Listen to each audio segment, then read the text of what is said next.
chosen ones. Welcome back.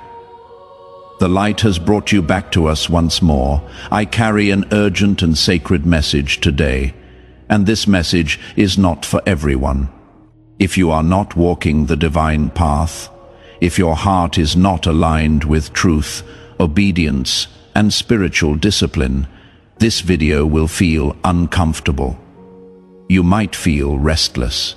You might feel challenged, but if you are a true follower, if you are one of the chosen, understand this clearly. This message has reached you at the exact moment heaven intended. Not a day early, not a day late, right on time. God is warning you for 2026, and this warning is serious. There are certain things about your life, your calling, your plans, and your spiritual experiences that must never be revealed carelessly. Not to friends who seem supportive, not to family who think they know you best, not even to people who claim to love you deeply. What you reveal too early can be delayed, distorted, or destroyed. The spiritual realm responds to words, and not all spirits wish you well. I need you to stay with me until the very end, because what I am about to share may protect years of your destiny. Many chosen ones have fallen, not because they were weak, but simply because they spoke when God asked them to stay silent. They shared their vision before it had roots. They celebrated their calling before it had form, and the enemy used their own words against them. Before we continue, if this already resonates deep within your spirit, take a moment to give this video a like, subscribe to the channel if you have not already. Tap that bell so you never miss a message meant for you, and comment 777 below to declare that you are aligned with divine timing and ready to walk wisely into 2026. That number is not random, it is a spiritual marker. Let it be your declaration today. Let me settle your spirit first. If you have ever wondered why your life felt harder than others, why you never quite fit in, why your path seemed delayed or misunderstood, this is why God has always worked this way. He does not choose the loudest voice in the room.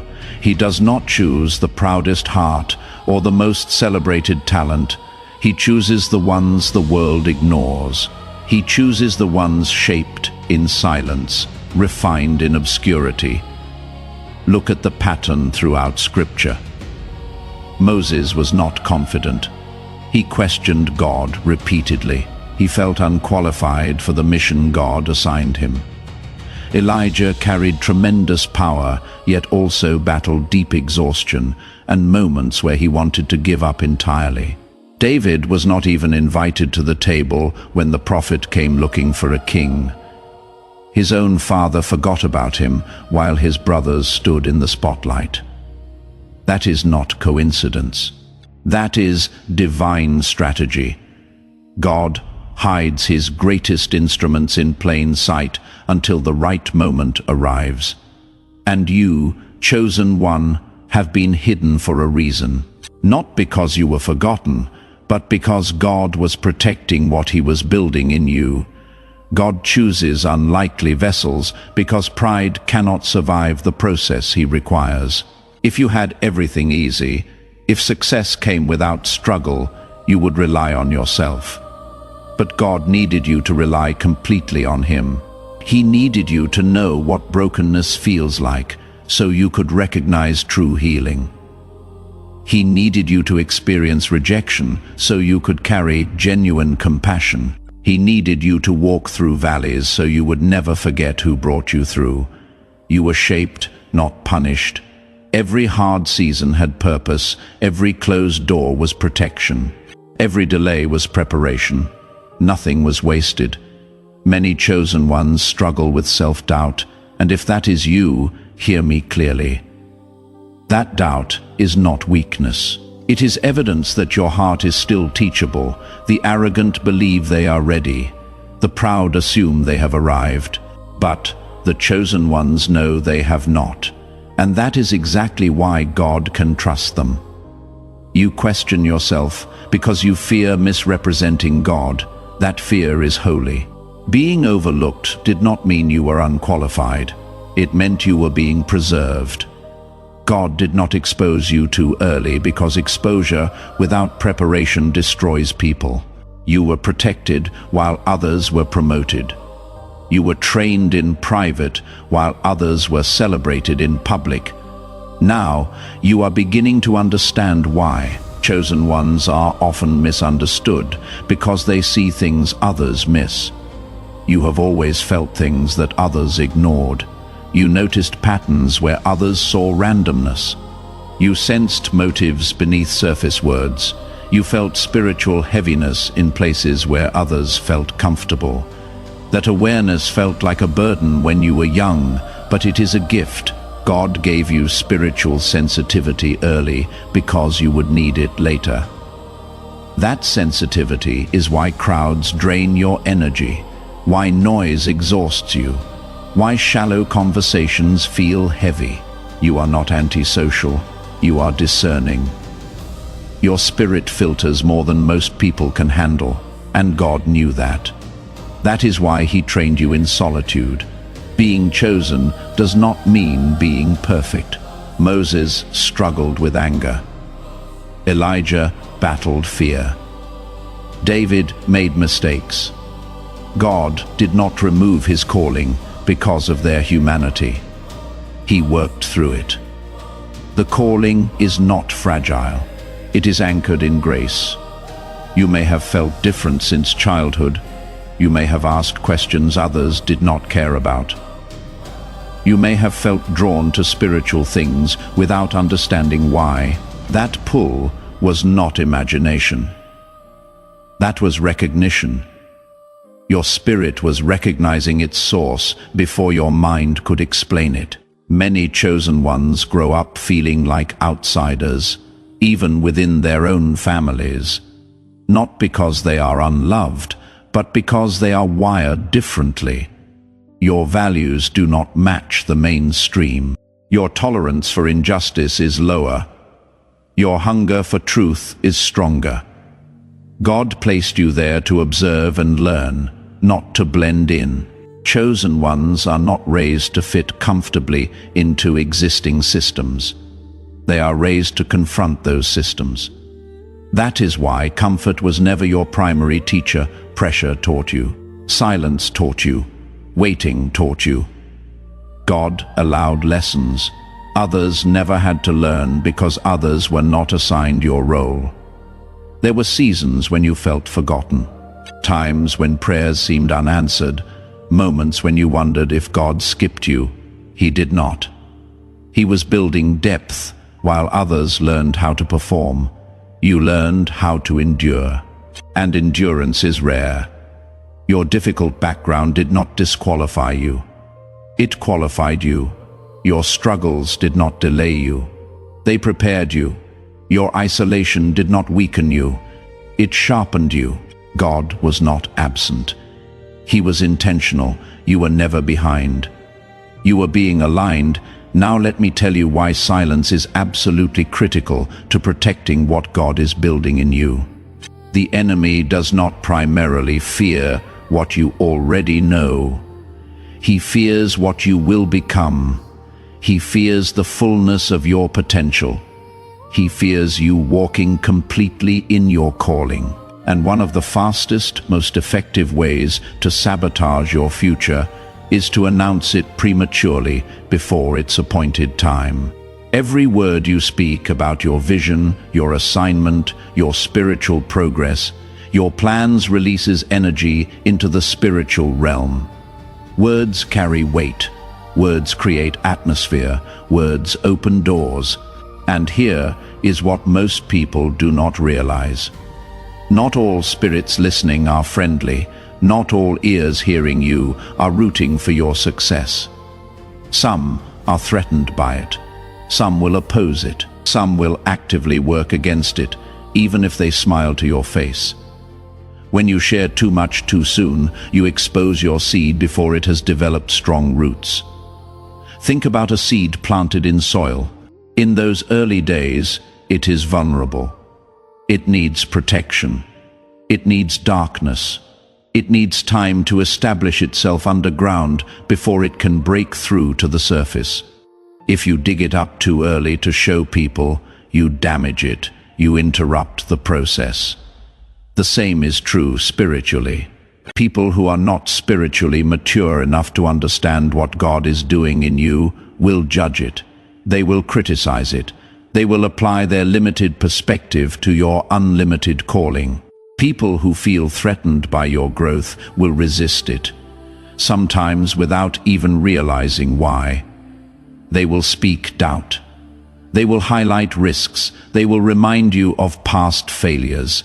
Even people who genuinely love you may unintentionally speak against what God is building because they cannot see what He sees. Their limitations become weights on your faith. Their fear becomes interference in your focus. This is not about being secretive for the sake of secrecy. This is not about being paranoid or isolating yourself completely. This is about being strategic. Silence protects what is still forming. Silence guards what is not yet strong enough to withstand public scrutiny. Silence keeps your assignment safe from premature opposition. Joseph is the perfect biblical example of this principle. He made the mistake of sharing his dream with his brothers. His vision was real. His destiny was certain, but his timing was completely off. He shared it before he was ready.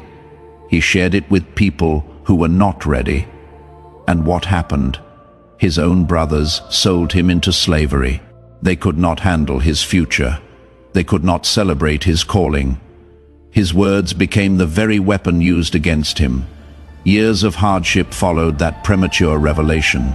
Joseph had to endure false accusation, imprisonment, and abandonment. All of this could have been avoided if he had simply waited for the right time. Yet even in that painful lesson, God was still faithful. What the enemy meant for evil, God used for good. But the process was much harder than it needed to be. Sometimes God gives you vision not to announce publicly, but to anchor you privately during the difficult journey ahead. That dream, that calling, that promise is meant to strengthen you when external circumstances seem to contradict everything He told you. It is meant to keep you steady when people misunderstand your choices. It is meant to sustain your faith when logic says to give up. It is fuel for your private endurance, not content for your public platform.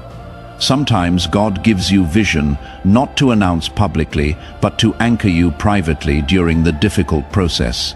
That dream, that calling, that promise is meant to strengthen you when everything around you seems to contradict it. It is meant to keep you steady when circumstances try to discourage you. It is fuel for your faith, not content for your social media. When you stay silent about what God is doing, you stay protected from unnecessary spiritual warfare. Your gift develops without constant outside interference. Your character matures without the pressure of performance and reputation management. Your assignment unfolds naturally without premature opposition from people who were never meant to understand it at this stage anyway. Silence is not weakness. Silence is wisdom. Silence is strength. There are things happening in your spiritual life right now that people would completely misinterpret if you shared them openly. Encounters with God that sound too unusual for religious people to accept. Transitions that look reckless or foolish from an outside perspective. Convictions that feel radical to those still comfortable in old patterns and traditions. Instructions from God that do not make logical sense yet. Not everyone has the spiritual maturity or the discernment to honor what God is doing in you during these seasons. Protect it carefully, guard it intentionally. Keep it covered until it is strong enough to stand on its own. I want to pause here and say this. If you are sensing this truth resonating deeply in your spirit right now, if you feel like this message is speaking directly to something you have been wrestling with, take a moment and share this video with another chosen one who needs to hear it. Someone came to mind just now, share it with them. And if you have not yet commented, go ahead and type 777 below.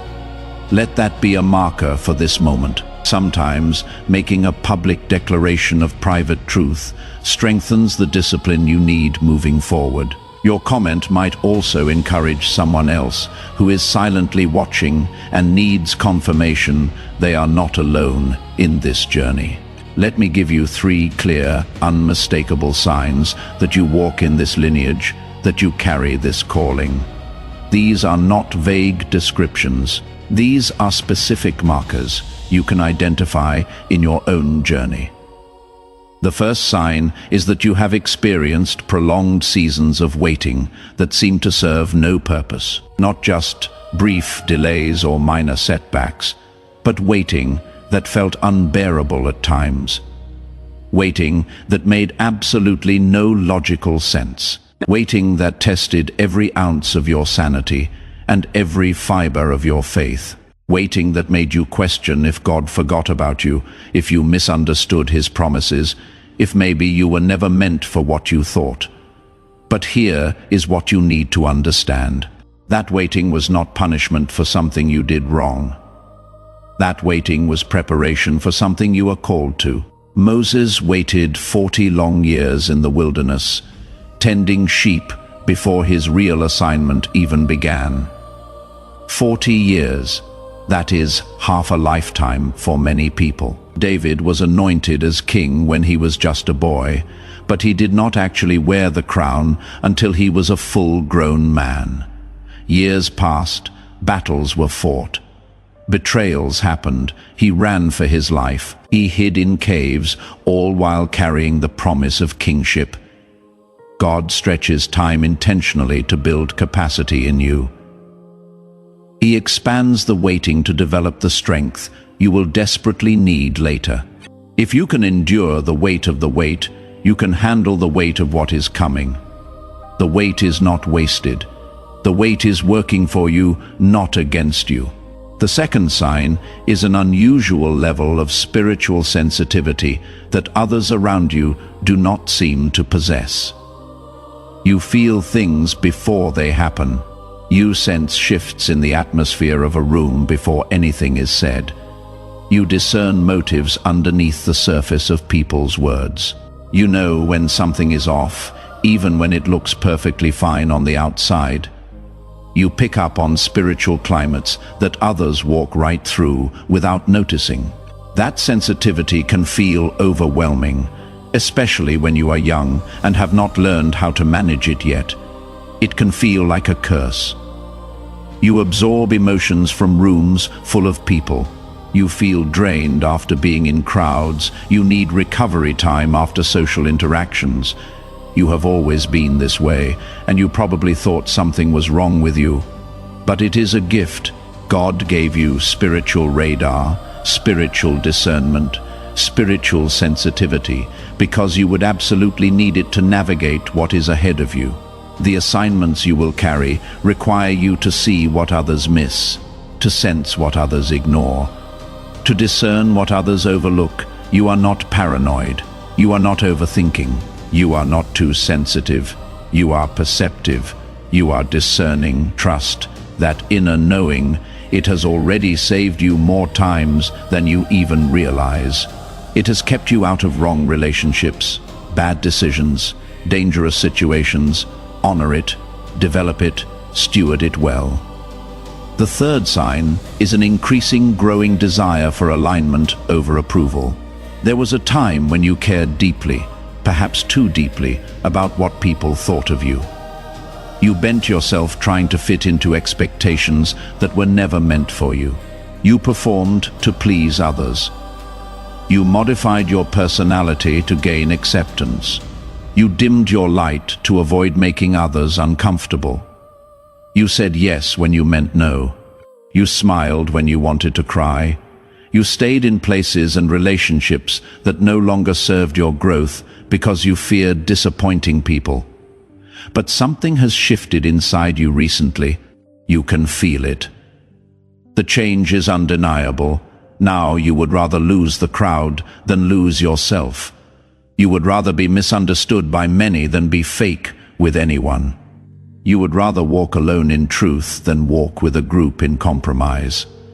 You no longer negotiate your convictions for temporary comfort. You no longer silence your voice to keep others at ease. That shift is not you becoming cold, harsh, or uncaring. That shift is evidence of spiritual maturity breaking through. It means you are no longer willing to betray your integrity for temporary acceptance. It means you value God's approval infinitely more than human applause.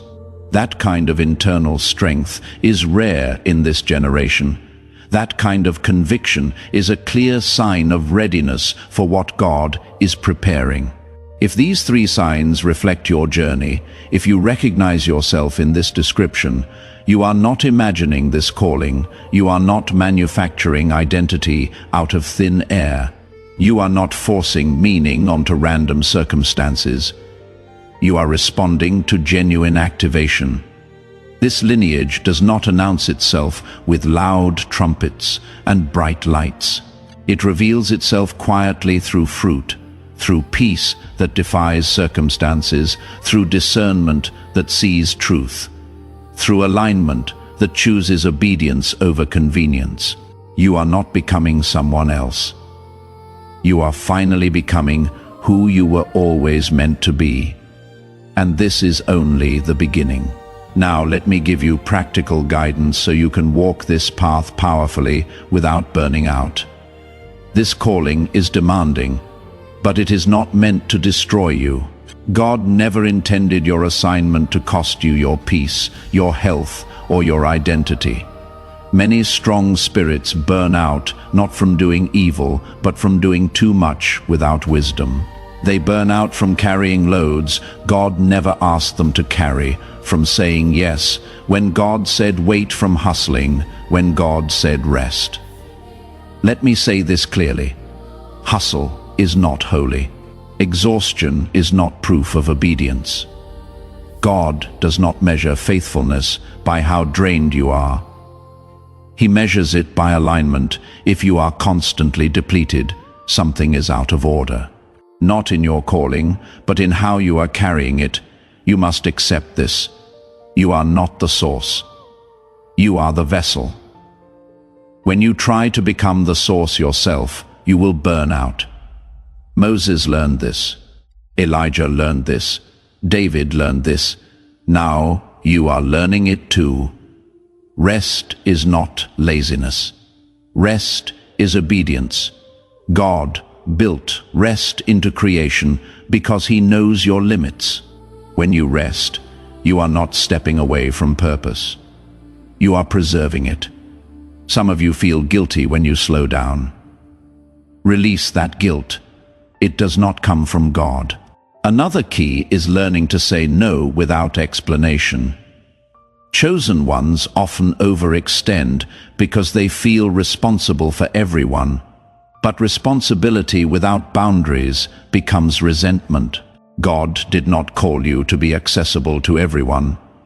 He called you to be obedient to Him. You must also learn to move at God's pace, not your emotions. When excitement leads, mistakes follow. When pressure leads, confusion follows. But when obedience leads, peace remains, stillness sharpens discernment. It allows God to correct course before damage is done. Stay in genuine humility, remembering that being chosen does not mean you are above correction. God corrects those He trusts. When conviction comes, respond quickly. Delayed obedience creates unnecessary struggle. Protect your inner life. What you watch, what you listen to, who you allow access to your emotions. It all matters. Not every opinion deserves your attention. Not every voice deserves influence. Let go of comparison. Your assignment is unique. Your timing is intentional. Looking sideways will only distract you. Focus forward. God reveals your next step, not the entire path. because trust grows in movement. You are allowed to enjoy life. Joy does not dilute calling. Laughter does not offend God. Beauty, rest, connection. These things refill you. A joyful spirit is a strong spirit. If you stumble, do not spiral. Repentance realigns faster than perfection ever could. God is not shocked by your humanity. He is committed to your growth. Finally, stay anchored in relationship with God. Not just in your role, you are His child before you are His servant. When identity comes first, calling stays healthy. This path is demanding but not destructive. God does not call you to lose yourself. He calls you to become yourself, whole and aligned. Take a deep breath right now and let this truth settle into the deepest parts of your spirit. You are not imagining this calling. You are not making this up. You are not forcing spiritual meaning onto random life circumstances to make yourself feel special. You are not late to your purpose. You are not broken beyond repair. You are not confused beyond God's ability to guide you. You are genuinely, authentically responding to something ancient, something intentional, something divinely placed within you before you were even born. You walk in a sacred line that stretches back through history. Moses carried authority to confront systems and lead people out of bondage. Elijah carried truth to speak to power and call down heaven's fire. David carried intimacy with God that produced worship, warfare, and kingdom building. And you, chosen one, you carry a unique measure of all three for this specific time. In this specific world, in this specific generation. The blend is unique to you. The expression will look different than theirs, but the lineage is unmistakable. You were never meant to fit in with the crowd. You were never designed to blend seamlessly into the systems around you. You were meant to stand firm when others compromise. You were meant to speak truth when others stay silent. You were meant to hold the line when others retreat. You were never meant to rush frantically toward a destination. You were meant to align patiently with divine timing, trusting that every season serves a purpose. Everything you have endured up to this point shaped you. It did not shatter you. The pain refined you. It did not disqualify you. Every delay you experienced refined something in you that needed refining. Every closed door protected you from something that would have harmed you. Every quiet season when nothing seemed to be happening was actually preparing you for what is now beginning to unfold. God does not waste pain. He does not misplace His chosen ones. He does not awaken you to purpose without intention, and He certainly does not bring you this far to abandon you now. If this message resonated deeply with you, if you feel like these words were written specifically for your situation, it is because your spirit recognized its own reflection in this truth. This message did not reach you by accident or algorithm alone. It reached you because you were ready to hear it, because you needed to hear it, because God knew this was the right moment for these words to find you. Remember this as you move forward from here. You are protected by God Himself. You are guided by His Spirit. You are not walking this path alone, even when it feels lonely. Even when no one around you understands. Even when you cannot explain it to others. He is with you. His presence goes before you. His favor surrounds you. His angels guard you. His purposes will be fulfilled through you. You are not required to have everything figured out today. You do not need to see the entire path mapped out in front of you. You do not need to understand every detail of how this will all work out. You just need to stay obedient to what He shows you today. Stay humble enough to receive correction. Stay grounded enough to avoid distraction. Stay focused enough to keep moving forward. God will handle everything else. He always has. He always will. Before you go, I want to ask you to do something. If this message genuinely confirmed what God has already been stirring in your heart, if it put words to something you have been feeling but could not articulate, then like this video. Subscribe to this channel so you do not miss future messages meant for you. Share it with other chosen ones in your life who need this same clarity and confirmation. You know who they are. Someone came to mind while you were watching this. Send it to them. And one more time, comment 777 below, not as some superstitious ritual, but as a simple declaration, a marker, a moment where you say yes to accepting your calling, yes to trusting divine timing even when it is confusing, and yes to staying aligned with the path God has set before you. Your comment also serves as encouragement to others watching silently who need to know they are not alone in this. Walk forward in peace, not the absence of problems, but the presence of God in the middle of them. Walk in purpose, not performing for applause, but obedient to assignment. God is with you every single step. This is not the end. This is just the beginning of what He wants to do in you and through you. Stay faithful, stay focused, stay aligned. The best is still ahead together. We rise toward the light,